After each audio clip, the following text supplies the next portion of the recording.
Shiva airport లోకి అడుగు పెట్టడానికి పరుగులు పెడుతూ వచ్చాడు.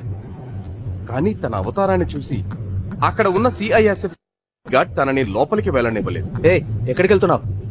సార్ ఇంకో 30 నిమిషాలు యుఎస్ ఫ్లైట్ ఉంది సార్. Please sir. ముందు నువ్వు టికెట్ చూపించు. టికెట్ లోపల ఉంది నా మేనేజర్ దగ్గర. Please sir. నడు, అలా కుదరదు. టీకారి, ఇది ఎయిర్పోర్ట్, బస్ స్టాండ్ కాదు. దూరిపోతున్నావు, వచ్చి వెళ్ళి. మీకు దండం పెడతాను, నా ఫ్లైట్ ఉంది యుఎస్ కి అరగంటలోనే. ప్లీజ్ సార్, టికెట్ లోపల ఉంది.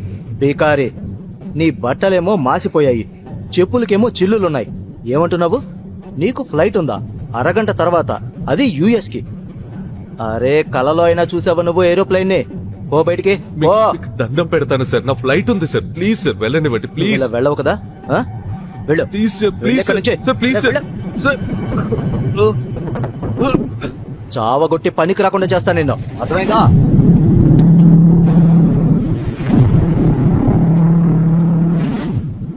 అప్పుడే శివ భార్య సురభి అక్కడికి వచ్చింది. తను ఆ ఊళ్ళోనే చాలా డబ్బున్న సికా ఫ్యామిలీ మెంబర్. తన భర్త శివ సిఐఎస్ఎఫ్ సెక్యూరిటీ ముందు కాళ్లా వేళ్లా పడడం చూసింది. శివ సురభిలు కేవలం పేరుకే భార్యాభర్తలు. ఎందుకంటే సురభి వాళ్ళ తాతయ్య బలవంతం వల్లే ఆ పెళ్లి జరిగింది.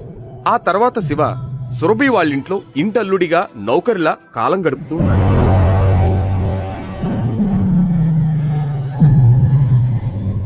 మిస్టర్ బికారి, నువ్వు ఇక్కడేం చేస్తున్నావు? నీకు తెలుసు కదా, ఒక ముఖ్యమైన ఇన్వెస్టర్ వస్తున్నాడు. తనకు వెల్కమ్ చెప్పడానికి నేను ఇక్కడ దాకా వచ్చాను. నువ్వు ఇక్కడ నువ్వేం తమాషా చేయొద్దు. నువ్వు ఏ పని మీద వచ్చినా సరే అది వదిలేసి ఇక్కడ నుంచి వెళ్ళిపో. సురభి, ఎమర్జెన్సీ పని మీద అమెరికా వెళ్ళాలి. నా దగ్గర టికెట్ ఉన్నా వాళ్ళ లోపలికి వెళ్ళనివ్వడం లేదు. ప్లీజ్ ప్లీజ్, నాకు హెల్ప్ చేయి ప్లీజ్. How day you! ఇంకోసారి నా మీద చెయ్యేస్తే ఊరుకునేది లేదు. అమెరికా వెళ్తున్నావా నువ్వు? నాకు అమెరికా స్పెల్లింగ్ చెప్పు. స్పెల్లింగ్ వచ్చా అమెరికాకి? పోనీ నీకు అమెరికాకి టికెట్ ఇప్పించిన పనికిరాని వెదవెవడో చెప్పు. నిజంగానే చోలేపూరి అమ్ముకునే ఒక సాధారణ వ్యక్తి అయిన శివకి అమెరికాతో ఏం సంబంధం ఉంటుంది? నోరు మూసుకుని ఆఫీస్కి వెళ్ళు. నేను తీసుకొచ్చే ఇన్వెస్టర్స్ కి భోజనాలన్నీ సరిగ్గా ఉండేలాగా ఏర్పాటు చేయి. ఏదన్నా తేడా చేసే ముందు ఒక్కసారి ఆలోచించు. లేకపోతే దేశం వదిలి వెళ్లడం సంగతి తర్వాత ఈ ఊరు నీళ్లు వదిలి వెళ్లడానికి 100 సార్లు ఆలోచించేలాగా నీకు బుద్ధి చెప్తాను. నేను వేసే శిక్ష నీ నీడ కూడా భయపడేలా చేస్తాను. ఇంకోసారి చెప్తున్నా నేను. సురభి, ఇది ఎమర్జెన్సీ, ప్లీజ్ హెల్ప్ మీ. అప్పుడే సురభితో పాటు వచ్చిన తన బిజినెస్ పార్ట్నర్ రాహుల్ తనతో, ఈ బికారితో మాటలేంటి సురభి? ఓ 50 రూపాయలు ఇచ్చి వీడిని తరిమి. మర్యాదగా మాట్లాడు, తను నా భార్య, అర్థమైందా? వీడేమంటున్నాడు సురభి? వీడు నీ భర్త. రాహుల్ అన్న మాట విని సురభి ఒక్క నిమిషం బ్లాంక్ అయిపోయింది. ఆ తర్వాత ధైర్యాన్ని కూడా తీసుకుంటూ, come on Rahul, like seriously, I mean look at him. వీడి మాటలు నమ్ముతున్నావా? వీడి అవతారం చూడు. తన దగ్గర నిలబడ్డానికి నాకు సిగ్గుగా ఉంది. అలాంటి మనిషిని నా భర్త అంటే నువ్వు అసలు ఎలా నమ్ముతున్నావు? చందా అడగడానికి వచ్చినట్టున్నాడు. కాస్త డబ్బిచ్చి వీడిని వెంటనే పంపించాయి. ఎందుకంటే వీడు నా భర్త ఎప్పటికీ కాదు. శివకి పాత రోజులన్నీ గుర్తొచ్చాయి. సిటీ హాస్పిటల్లో తన తల్లి శరణ్యకి ట్రీట్మెంట్ చేయిస్తున్నప్పుడు సురభిని చూశాడు. ధనవంతులు బిడ్డ అయిన సురభికి ఏ విషయంలోనూ లోటు లేదు. అయినా కూడా తన అంతస్తు మర్చిపోయి రోజూ హాస్పిటల్లో ఉండే పేషెంట్ల కోసం టైం కేటాయించేది. సురభి వాళ్లను గుండెకు హత్తుకునేది. అక్కడి వాళ్లందరూ తను బాగుండాలని ప్రేమగా ఆశీర్వదించేవాళ్లు. అది చూసిన శివకి సురభి మీద అభిమానం ఏర్పడింది. ఆ క్షణంలోనే తను సురభికి తన మనసిచ్చేశాడు. కాని ఎవరికి తెలుసు వాళ్ళిద్దరూ నిజంగానే కలుస్తారని.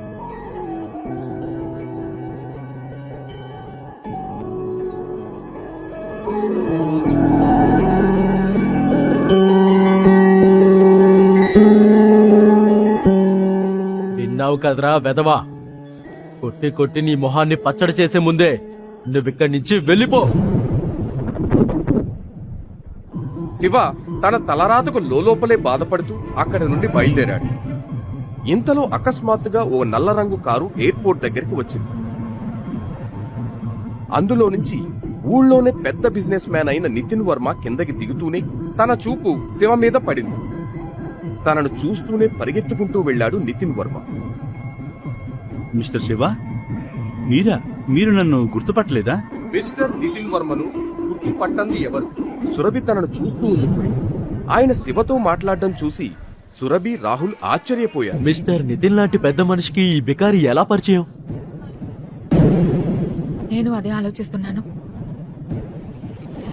మిస్టర్ నితిన్ కి దాదాపు 5,000 కోట్ల ఆస్తి ఉంది. అలాంటిది బికార్తో తనెందుకు మాట్లాడుతున్నాడు? ఐఎమ్ షూర్ వీడు తన డ్రైవర్ గా ఉంటుంటాడు. హలో, మీరు త్వరగా రండి, ఇమీడియట్.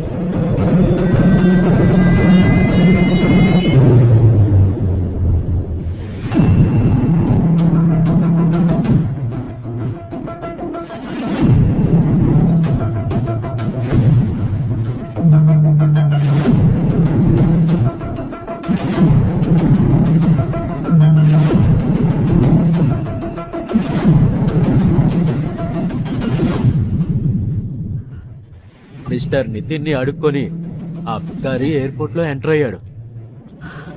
వాడిప్పుడు ఎయిర్పోర్ట్ కి వెళ్ళి ఏం చేస్తాడో?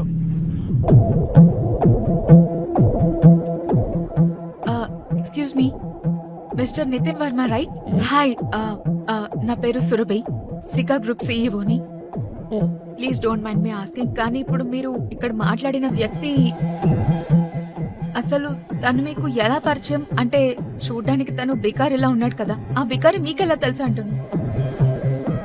You mean mister Shiva? Are you kidding? మీరు మిస్టర్ శివని బికారి అంటున్నారా? బహుశా మీరు మార్కెట్కి కొత్త అనుకుంటా మేడం, లేకపోతే ఇలాంటి చెత్త ప్రశ్న వేయరు. సరే, నేను వెళ్తాను. మిస్టర్ నితిన్ మాటల వెనుక ఉన్న మర్మమేమిటో అర్థం కాక ఉండిపోతుంది సురభి. మరోవైపు శివ వేగంగా ఎయిర్పోర్ట్ లోకి పరిగెడతాడు. అక్కడే ఉన్న తన మేనేజర్ శివని చూస్తూనే, ఇదిగోండి మీ యూఎస్ టికెట్, ఇది మీ ఫోన్. త్వరగా గేట్ నెంబర్ 3కి వెళ్ళండి, మీ దగ్గర ఎక్కువ టైం లేదు. Please go. Thank you. Shiva వేగంగా గేట్ నెంబర్ 3 వైపు పరుగు తీశాడు. తను ఒక 2 అడుగుల్లో గేట్ నెంబర్ 3 చేరుకుంటాడనగా అకస్మాత్తుగా తన ఎదురుగా ఒక వ్యక్తి వచ్చాడు. శివని గుద్దుకుని అతను కింద పడిపోయాడు.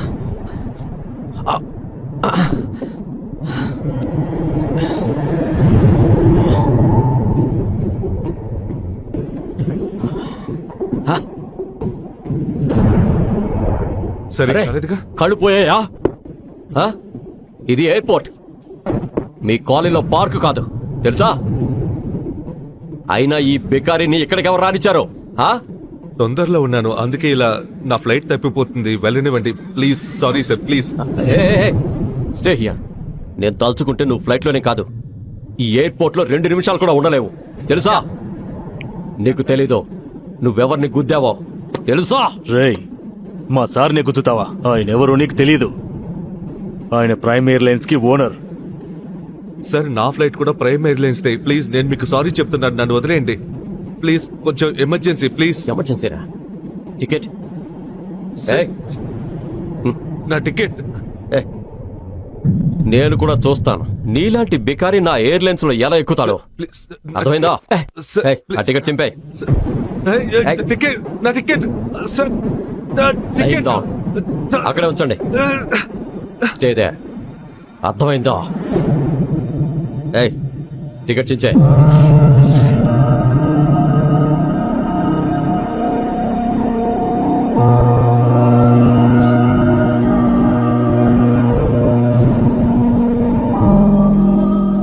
Now you better watch it, okay? Pada, let's go. Shiva US టికెట్లను 4 ముక్కలు చేసి తన మొహం మీద కొట్టగానే శివ పట్టలేని కోపంతో తన చుట్టూ ఉన్న బాడీ గార్డ్స్ ని నేల మీద పడేశాడు.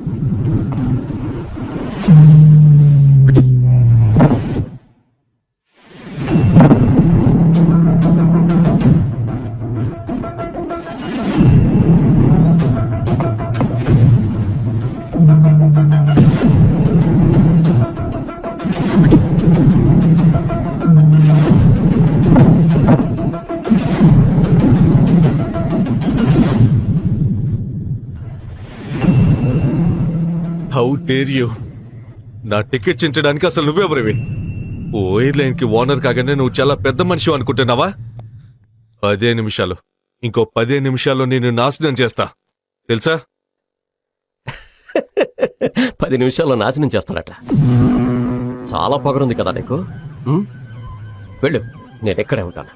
వెళ్ళు, ఏం చేస్తావో చూపించు. ఆకు, ఉంటాను. చాలా మందిని చూశాను. హలో, నా మాట విను. నేను యంగ్ మాస్టర్ని.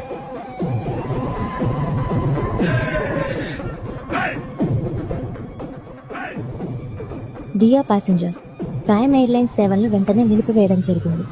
దానివల్ల మీకు కలిగే అసౌకర్యానికి చింతిస్తున్నాము.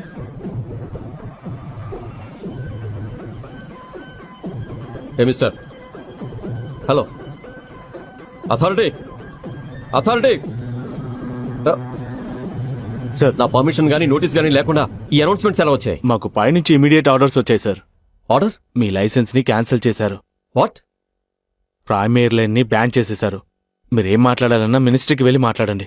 హలో, హలో,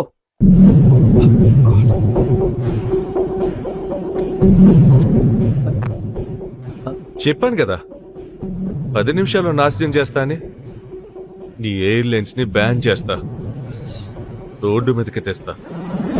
కానీ నువ్వు మామూలు మనిషివి కదా, ఇదంతా ఎలా చేయగలిగావు? హా?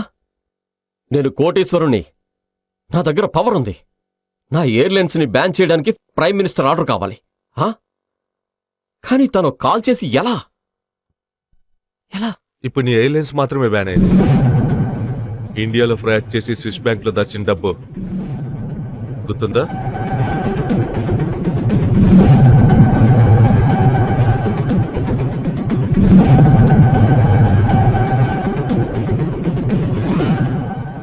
దానికి నేను జైలుకి కూడా పంపగలనా, కానీ ఇప్పుడు తొందరలో ఉన్నాను, అందుకే వదిలేస్తున్నా. లేకపోతే చెప్ప పెట్టి అడుక్కు తినేలా చేసేవాణ్ణి.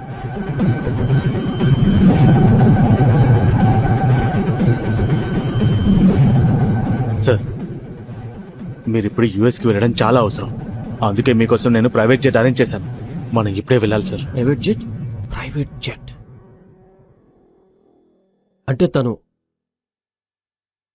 అంటే తను సామాన్యుడు కాదు, చాలా డబ్బున్న పవర్ఫుల్ మనిషి.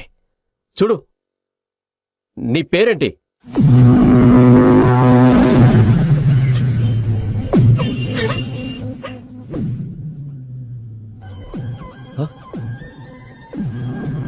సారీ సార్, క్షమించండి సార్. సారీ. నాకు ముందే తెలిస్తే నేనే మీకు ఒక ప్రైవేట్ జెట్ అరేంజ్ చేసేవాడిని. Please forgive me sir. ఇక మీదట ఇలాంటి పొరపాటు చేయను. అసలు ఎయిర్లైనే లేదు, ఇక ఏం తప్పు చేస్తావు?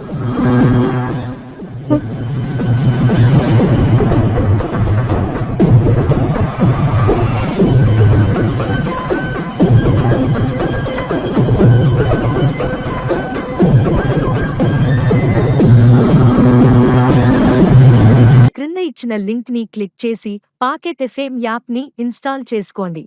Stay tuned to Pocket FM.